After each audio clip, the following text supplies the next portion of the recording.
26 வருட நம்பிக்கை, லட்சக்கணக்கான சந்தோஷ திருமணங்கள். கல்யாணம்னாலே தமிழ் மேட்ரிமோனி தான். இயற்கையான டேட்ஸ், பாதாம், பிஸ்தா, கேஷு அண்ட் ஹனி கொண்டு தயாரிக்கப்பட்ட லயன் டேட் நட் பைட்ஸ். ஒருத்தனை வாழ வைக்கவும் முடியும், ஒருத்தனை வீழ வைக்கவும் முடியுங்கிறது பஞ்சாங்கத்தில் இருக்கக்கூடிய விஷயம். பௌர்ணமி திதி அப்படிங்கிறது சந்திரன் சூரியனுடைய முழு ஒளியும் உள்ளே வாங்கி பூமிக்கு கொடுக்குற நாள். அதனால பௌர்ணமி ரொம்ப விசேஷம், பவர்ஃபுல்லான டே, வைப்ரேஷன் இருக்கும், எங்கள் கடல் அலை அதிகமாக இருக்கக்கூடிய நாளாக இருக்கும். அப்போ பூமிக்கும் கிரகங்களுக்கும் முதல் தொடர்பு இருக்கா? ஆமாம், இருக்குது. திதியை பிடித்தால் விதியை வெல்லலாம்னு சொல்லுவாங்க. அப்போ நீங்கள் என்ன திதியில் பிறந்திருக்கீங்களோ அந்த திதி தான் உங்களுக்கு பணம் வரக்கூடிய வழி. நீங்கள் என்ன கரணத்தில் பிறந்திருக்கீங்களோ அதுதான் உங்களோட வேலை. இது ரெண்டையும் கரெக்டாக ஜாயின் பண்ணி பௌர்ணமி திதி நீ கிரிவலம் போகணும், சத்யநாராயண பூஜை பண்ணணும், இதெல்லாம் விட சிம்பிள் பரிகாரம். பௌர்ணமி திதியில் பிறந்தவங்க அது ஷேர் மார்க்கெட்லேயா இருங்க, கிரிக்கெட்லேயா இருங்க, எதுவாக வேணா இருங்க. இந்த நாள் என்னோட நாளாக இருந்தால் பயங்கர ஆக்டிவேஷன் ஆகும். இந்த நாள் என் நாளாக இல்லைன்னா நான் டக் அவுட் ஆகிடுவேன் கண்டிப்பாக. அப்போ அது எது அடிப்படையில் நடக்கும்? யோகாத் ரோக நிவாரணம்னா நீங்கள் பிறந்த யோகம் உங்களுடைய நோயை நீக்கக்கூடியதாக இருக்கும். எப்போ பார்த்தாலும் படுத்திகிட்டே இருக்குங்க, ஒரு வருஷமாக படுத்துட்ருக்காரு, எப்போ பார்த்தாலும் அதை மாற்றி மாற்றி சொல்கிறாரு அப்படின்னு சொல்கிறப்ப மே மாதம் படிச்சுட்ருக்காங்க குழந்தைகள்லாம், எக்ஸாம் எழுதி முடிச்சிருப்பாங்க. என்ன படிக்கலாம், நான் எந்த லைனில் போகலாங்கிறது உங்கள் பஞ்சாங்கத்துக்குள்ளே இருக்குது. நீங்கள் பிறந்த திதி, பிறந்த கிழமை, பிறந்த கரணம், இதை பிடிச்சிக்கிட்டா நீ இந்த லைனில் போகலான்னு. பவகரணத்தில் பிறந்தவன், சிம்மராசியில் பிறந்தவன், ஞாயிற்றுக்கிழமை கேட்டு பிறந்தவங்களுக்குலாம் இந்த குணம் இருக்கும். படித்தது ஒன்று, பண்ணுற வேலை ஒன்றுன்னு இருக்கும் பாருங்க. அப்போ முதலே தெரிஞ்சுட்டு அப்போ நீ ஐபிசி பக்தி நேயர்கள் அனைவருக்கும் அன்பு வணக்கம். இன்னைக்கு நம்ம கூட பஞ்சாங்கம் குறித்த நிறைய தகவல்களை பகிர்ந்து கொள்வதற்காக ஏஎல்பி ஜோதிட ஆசிரியர் சிம்மம் ரங்கநாதன் சார் நம்ம கூட இணைந்திருக்கிறார்கள். சார் வணக்கம். வணக்கம் சார். பொதுவாக ஜோதிடத்தினுடைய தாத்பரியம், ஜோதிடத்தினுடைய அடிநாதமாக இருக்கிறது பஞ்சாங்கம். அந்த பஞ்சாங்கத்தை வச்சு தான் எல்லா குறிப்புகளும் சரி, எல்லா பலன்களும் சரி சொல்லப்பட்டுட்டு வந்த நிலையில தான் நம்ம இருக்கோம். பொதுவாக பஞ்சாங்கம் அப்படின்னா என்ன சார்? ஸ்ரீ குருப்யோ நமஹ, ஸ்ரீ குரு ராகவேந்திராய நமஹ. எனதருமை குருநாதர் திருமிகு புதுகுடிமூர்த்தி ஐயா அவர்களையும் எனக்கு இதுவரைக்கும் ஜோதிடம் போதித்த அனைத்து ஆசான்களையும் இந்த நேரத்தில் வணங்கி, நல்ல கேள்வி. பஞ்சாங்கத்தில் நிறைய விஷயங்கள் இருக்குது. பஞ்சாங்கமே மிகப்பெரிய ஒரு அற்புதமான கலை. முதல்ல நீங்கள் கேட்டது பஞ்சாங்கம்னா என்ன? பஞ்சன்னா 5, அங்கம்னா பகுதி, உறுப்பு. ஸோ 5 உறுப்புகளை கொண்டது பஞ்சாங்கம். நீங்கள் ஆரம்பம் சொன்ன எடுத்து கொடுத்த மாதிரி தான் ஜோதிடத்தினுடைய அடிப்படையே பஞ்சாங்கம் தான். நீங்கள் இன்றைக்கி ஒரு ஜாதகம் கணிக்கணுன்னா பஞ்சாங்கம் இல்லாமல் கணிக்க முடியாது. பஞ்சாங்கம் பார்த்து தான் எழுதிட்டு இருந்தாங்க. இன்றைக்கி நமக்கெல்லாம் தட்டினா ஆஸ்ட்ராலஜி சாஃப்ட்வேர் எல்லாம் இருந்தாலுமே இதனுடைய மூலம் எங்கே இருக்குன்னா பஞ்சாங்கத்தோட அடிப்படை தான். ஸோ பஞ்சாங்கம் பார்ப்பவனை பகைக்காதேன்னெல்லாம் சொல்லுவாங்க. ஏன்னா அதில் பார்த்து அதுக்குள்ள கரெக்டான டைமிங்கை டியூன் பண்ணான்னா ஒருத்தனை வாழ வைக்கவும் முடியும், ஒருத்தனை வீழ வைக்கவும் முடியுங்கிறது பஞ்சாங்கத்தில் இருக்கக்கூடிய விஷயம். பஞ்ச அங்கம் 5 உறுப்பு அப்படின்னு சொல்லியிருக்கோம். ஸோ 5 உறுப்பு என்ன? வாரம், அதாவது கிழமை, திதி, நட்சத்திரம், யோகம், கரணம். இந்த 5 தான் பஞ்சாங்கம். யோகம்னா நம்ம பார்க்குற சித்த யோகம், மரண யோகம் அல்ல, அது வேறு. இது யோகம்னா எப்படி 27 நட்சத்திரம் இருக்கோ அதே மாதிரி 27 யோகங்கள் இருக்குது. நீங்கள் ஒரு யோகத்தில் தான் பிறந்திருப்பீங்க. இங்கே இருக்கிற ஒவ்வொருத்தரும் ஒவ்வொரு யோகத்தில் பிறந்திருப்பாங்க. யோகம்னா என்ன? ஃபார்ட்யூன் பாயிண்ட் அப்படின்னு எடுத்துக்கலாம். ஸோ இதுதான் பஞ்ச அங்கம் அப்படிங்கிறது. இது பஞ்சபூத அடிப்படையிலும் இது அமைந்திருக்கிறது. சார், இப்போ பொதுவாக திதி, கரணம், யோகம் அப்படிங்கிற மாதிரி நிறைய விஷயம் சொல்கிறீங்க. இப்போ ஒருத்தங்க பௌர்ணமி திதியில் பிறந்திருக்காங்க அப்படின்னா அவங்களுக்கான பலன்களை பஞ்சாங்கத்தின் அடிப்படையில் எப்படி சொல்லுவீங்க? பௌர்ணமி திதி அப்படிங்கிறது சந்திரன் சூரியனுடைய முழு ஒளியும் உள்ளே வாங்கி பூமிக்கு கொடுக்குற நாள். அதனால பௌர்ணமி ரொம்ப விசேஷம், பவர்ஃபுல்லான டே, வைப்ரேஷன் இருக்கும், எங்கள் கடல் அலை அதிகமாக இருக்கக்கூடிய நாளாக இருக்கும். அப்போ பூமிக்கும் கிரகங்களுக்கும் முதல் தொடர்பு இருக்கா? ஆமாம், இருக்குது. அந்த கிரகங்களுடைய தொடர்பு யார் வாங்கி கொடுக்குறாரு? சந்திரன் வாங்கி கொடுக்குறாரு. அதுதான். இப்போ இந்த பௌர்ணமி அப்படிங்கிறதே சந்திரனை மையமாக வச்சு இயங்கக்கூடிய ஒரு திதி. அப்போ இவங்க எப்படி இருக்கணும்னா எப்போவுமே கொண்டாட்டமாக இருக்கும். இந்த பௌர்ணமி திதி பிறந்து அந்த சந்திரனுக்கு சனியோ ராகுவோ சம்மந்தப்பட்டுட்டா அவன் கொண்டாட்டமாக இருக்க மாட்டாங்க. எப்போ பார்த்தாலும் சந்தேகமாகவே இருப்பான். நான் பௌர்ணமி திதியில் பிறந்தவர்கள் இந்த நம்ம ஈவெண்ட் மேனேஜ்மெண்ட்டு, இப்போ நீங்கள் பண்ணிகிட்ருக்கக்கூடிய விஷயங்கள் இதெல்லாம் பௌர்ணமி திதியே சார் எல்லாரையும் சந்தோஷப்படுத்தக்கூடிய விஷயங்கள். பௌர்ணமி திதியில் பிறந்திருக்கேன், எனக்கு சக்ஸஸ் ஆகலை, ஏன்னா திதே அஸ்து ஐஸ்வர்யம் ஆப்னோத்தி. நீங்கள் எந்த திதியில் பிறந்தீங்களோ அதுதான் உங்களுக்கு காசு கொடுக்கும். திதியை பிடித்தால் விதியை வெல்லலாம்னு சொல்லுவாங்க. அப்போ நீங்கள் என்ன திதியில் பிறந்திருக்கீங்களோ அந்த திதி தான் உங்களுக்கு பணம் வரக்கூடிய வழி. நீங்கள் என்ன கரணத்தில் பிறந்திருக்கீங்களோ அதுதான் உங்களோட வேலை. இது ரெண்டையும் கரெக்டாக ஜாயின் பண்ணி ஒருத்தரை கைட் பண்ணோன்னா இப்படி நீ போகலாம், நீ ஜெயிக்கலாங்கிறது சொல்லலாம். பௌர்ணமி திதி ஒரு கொண்டாட்டமான திதி. பௌர்ணமி திதியில் பிறந்தவன் நல்ல சிஷ்யன், நல்ல மாணவன் அப்படின்னா பௌர்ணமி திதியில் பிறந்துப்பான். ஏன்? சூரியனோட ஒளியை முழுசாக வாங்குதா, அமைதியாக வாங்கி கொஞ்சம் கொஞ்சமாக விளந்து வந்து முழு நிலவாக மாறி நிற்கிறது. அப்போது நல்ல உள்வாங்கும் தன்மை அவங்கக்கிட்ட இருக்கும். மனோ ரீதியாக சுணங்கி போகாமல் இருந்துட்டாங்கன்னா பௌர்ணமி திதி ஜெயிக்கலாம். அடுத்தது பௌர்ணமி திதி நீ கிரிவலம் போகணும், சத்யநாராயண பூஜை பண்ணணும், இதெல்லாம் விட சிம்பிள் பரிகாரம். பௌர்ணமி திதியில் பிறந்தவங்க 12 மாதம் பண்ணி பாருங்கள். நீங்கள் பிறந்தது பௌர்ணமியாக இருந்ததுன்னா ஒவ்வொரு பௌர்ணமிக்கும் புது ட்ரெஸ் வாங்கி போட்டுங்க. லேடிஸுக்கு சந்தோஷமாக இருக்கும், மாதம் மாதம் புடவை. ஆண்களுக்கு கஷ்டமாக இருக்கலாம், பட் ஆண்களாக இருந்தாலும் ஒரு பனியனாவது புதுசு வாங்குங்க.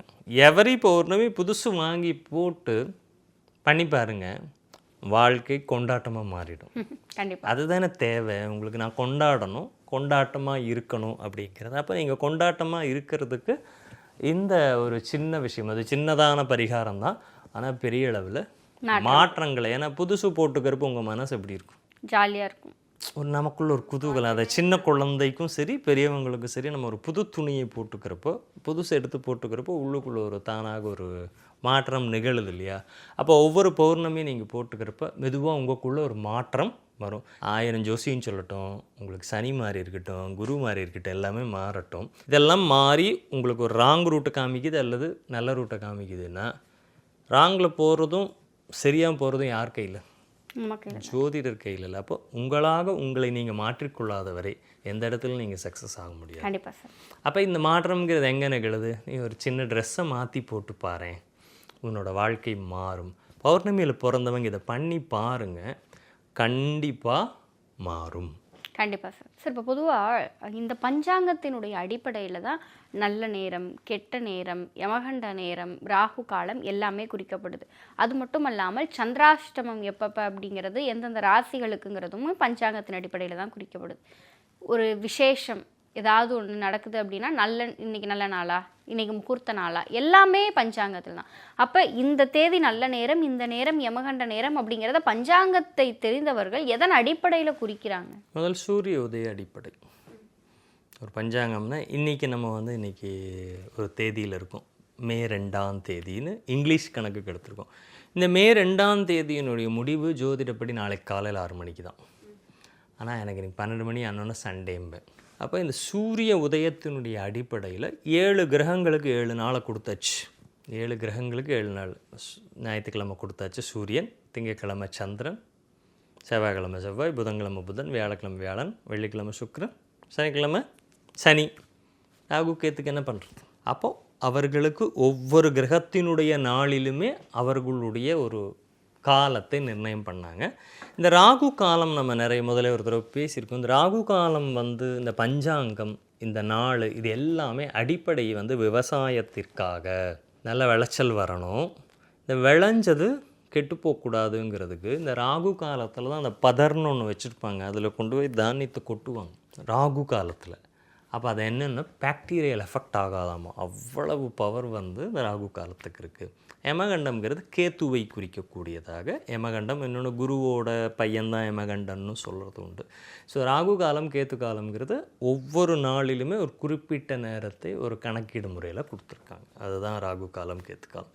ஸோ பஞ்சாங்கத்தில் முதல் கிழமைங்கிறது தான் நிலத்தத்துவம், பஞ்சபூத அடிப்படை தான். எப்படி இந்த நல்ல நேரத்தை குறிக்கிறாங்கன்னா, இப்போது நீங்கள் இருக்கீங்கன்னா உங்களோட ஆறா இருக்கு இல்லையா, ஜீவகாந்த சக்தி. இந்த ஜீவகாந்த சக்தி தான் பஞ்சபூதங்களுடைய கலவையில் இருக்குது. இந்த ஜீவகாந்த சக்திக்கு இன்றைக்கி நாள் நல்லா இருக்கணும். ராஜஸ்தான் ராயல்ஸில் சூரியவன்சி டெய்லி 100 அடிக்க முடிய மாட்டேங்குது. ஒரு நாள் பொழந்தெடுக்கிறான், நேற்றைக்கு நாள் அவனுதான் இல்லை டக்கில் போனான்.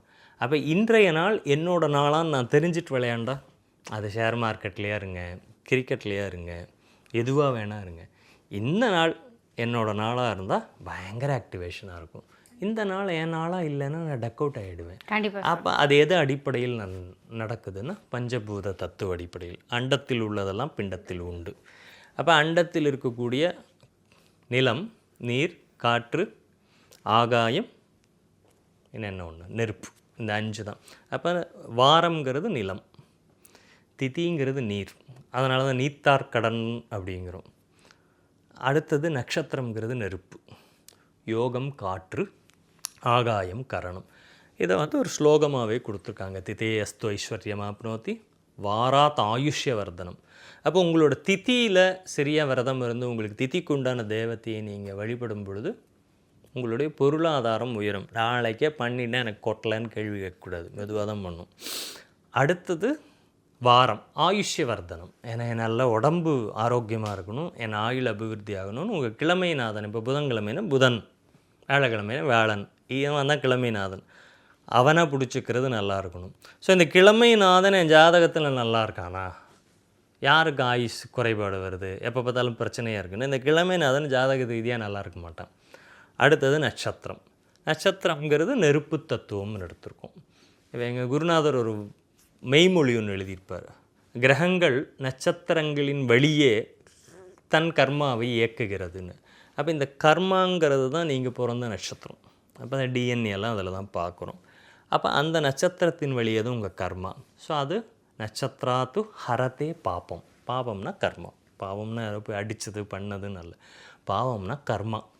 இந்த கர்மாவை கழிக்கணும்னா உங்களுடைய ஜென்ம நட்சத்திரத்தன்று செய்யக்கூடிய வழிபாடுகள், ஜென்ம நட்சத்திர தேவத்தையை பிடிச்சிக்கிறது.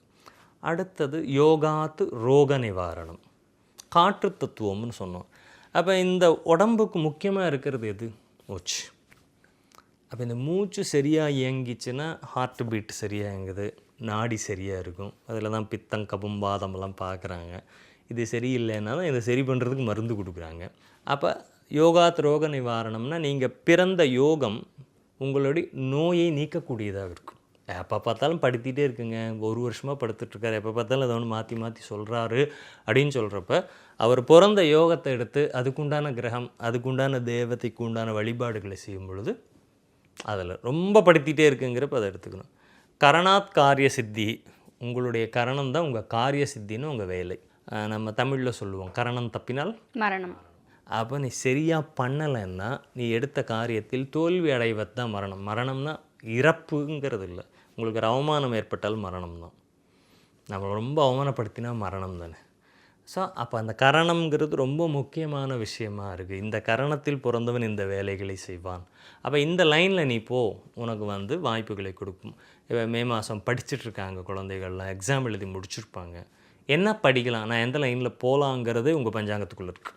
நீங்கள் பிறந்த திதி, பிறந்த கிழமை, பிறந்த கரணம், இதை பிடிச்சிக்கிட்டா நீ இந்த லைனில் போகலான்னு ஜோதிடம் வழிகாட்டும். கண்டிப்பாக சார். சார் இப்போ வந்து பவம் கரணத்தில் பிறந்தவங்களுடைய குணாதிசயம் எப்படி இருக்கும், அவங்களுக்கு எது கை கொடுக்கும்? இப்போ இந்த கரணங்கள் மொத்தம் 11. ஸோ ஒவ்வொரு கரணமும் ஒவ்வொரு மிருகத்தை சொல்லும். இப்போ பவம்னா சிங்கம், அடுத்த கரணம் பாலவம்னு இருக்கும், புலி. சிங்கம் என்ன பண்ணும்? வேட்டையாடும், காட்டுக்கு ராஜா. தனக்காக தோணுனா தான் பண்ணும். பவகரணத்தில் பிறந்தவன், சிம்மராசியில் பிறந்தவன், ஞாயிற்றுக்கிழமை கிட்ட பிறந்தவங்களுக்குலாம் இந்த குணம் இருக்கும். ஏவினால் வேலை செய்யாது, அதை போய் பண்ணுவோம் அப்படின்னு உட்காந்துக்கிறது. தனக்கு தோணினால் வேலை செய்யும். எனக்கு படிக்கணும்னு தோணுனா நான் போய் படிப்பேன், எனக்கு வந்து ஷூட் பண்ணணும்னு தோணுனா தான் நான் வந்து பண்ணுவேன். நீங்கள்லாம் கூப்பிட்டு என்னை வந்து ப்ரெஷர் பண்ணால் பண்ண முடியாதுன்னு டாமினேட்டடாக இருப்பாங்க. யாருக்கும் அடங்கி போகிற குணம் இருக்காது. தான் சொல்லுவது சரி, தன்னை சுற்றி எல்லாம் சுற்றிகிட்டே இருக்கணும். தான் எதையும் போய் பின்னாடி சுற்ற மாட்டேன். எனக்கு தேவைன்னா நீங்கள் ஆண் சிங்கத்தை நல்லா கவனிச்சு பாருங்கள். அனிமல் பிளானட்ரியில் எப்போ பார்த்தாலும் தனியாக தான் உட்காந்துட்ருக்கும். இது பெண் தான் போய் அதை சாப்பிட கூப்பிட்றதோ ஏதாவதுன்னா இதுதான் போய் சொல்லணுமே ஒழிய, அதுக்காக தோண்டினா தான் வேட்டையாடும். பசித்தால் ஒழிய வேட்டையே ஆடாது சிங்கம். அப்போ இந்த சிங்கம்ங்கிற அமைப்பில் தான் பவம் இருக்கிறதுனால அட்மினிஸ்ட்ரேஷன் ஸ்கில் ரொம்ப ஹையாக இருப்பாங்க. அவங்கள நல்லா தட்டி கொடுத்து, பவத்தில் பிறந்த குழந்தைகள் இருக்குன்னு தட்டி கொடுத்து நல்லா அட்மினிஸ்ட்ரேஷன் எம்பிஏ படிக்க வைக்கலாம், இல்லையா ஐபிஎஸ் ஐஏஎஸ் இந்த மாதிரியான பெரிய கேடருக்கு கூட்டிகிட்டு போகிற படிப்புகள் வந்து அவங்களுக்கு வாய்ப்புகளை கொடுக்கும். அந்த பவகரணத்துக்கு உண்டான கிரகமும் நல்லா இருக்கணும்.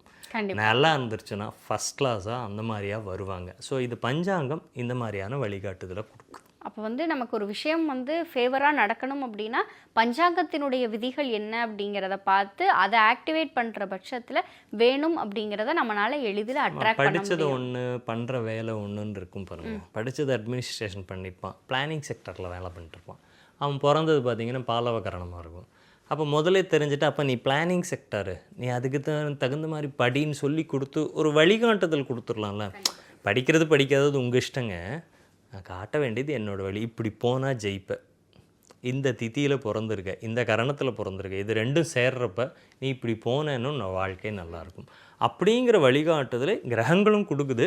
பஞ்சாங்கம் அடிப்படையாகவே நீங்கள் பிறந்த உங்களோட தாய் வீடு பஞ்சாங்கம், ஜாதக இடத்துக்கு வர தந்தை வழின்னு வச்சுக்கோங்க. அப்போ தாய் வீடு மாறாது இல்லையா, அது இன்பில்டட் அப்படி இருக்கும். அதனுடைய கண்டினியூட்டியில் தான் மற்ற விஷயம். கண்டிப்பாக சார். சார், பஞ்சாங்கம் சார்ந்து பஞ்சாங்கம்னா என்னங்கிறதுல துவங்கி அதை சரியான முறையில் பயன்படுத்தினோன்னா நம்ம எப்படி வெற்றி அடையலாம் அப்படிங்கிறது குறித்து நிறைய விஷயங்களை எங்களோடும் எங்கள் நேர்களோடும் பகிர்ந்திருக்கீங்க. நிச்சயம் இது பார்க்கிறவர்களுக்கு பஞ்சாங்கம் குறித்த முழுமையான புரிதலை கொடுக்கும்ன்ற நம்பிக்கை எங்களுக்கு இருக்குது. உங்களுடைய இந்த நேர்காணலுக்கும் நீங்கள் எங்களோடு பகிர்ந்து கொண்ட தகவல்களுக்கும் நன்றி சார். நன்றி. பூமேவு ஷண்முக விலாசமும் மீராறு புருவமும் கிரீடமுடியும் பொட்டுணுதலும் கனக குண்டலமும் அருள் மாறி பொழியும் ஈராறு விழியும் மாமேவு செம்பவள வாய்மந்த காசமும் மாலையணியும் கழுத்தும் வாகு கேயூரமும் ஈராறு புயமும் கையும் வடிவேலும் அபயகரமும் 26 வருட நம்பிக்கை, லட்சக்கணக்கான சந்தோஷ திருமணங்கள். கல்யாணம்னாலே தமிழ் மேட்ரிமனி தான். இயற்கையான டேட்ஸ், பாதாம், பிஸ்தா, கேஷு அண்ட் ஹனி கொண்டு தயாரிக்கப்பட்ட லயன் டேட் நட் பைட்ஸ்.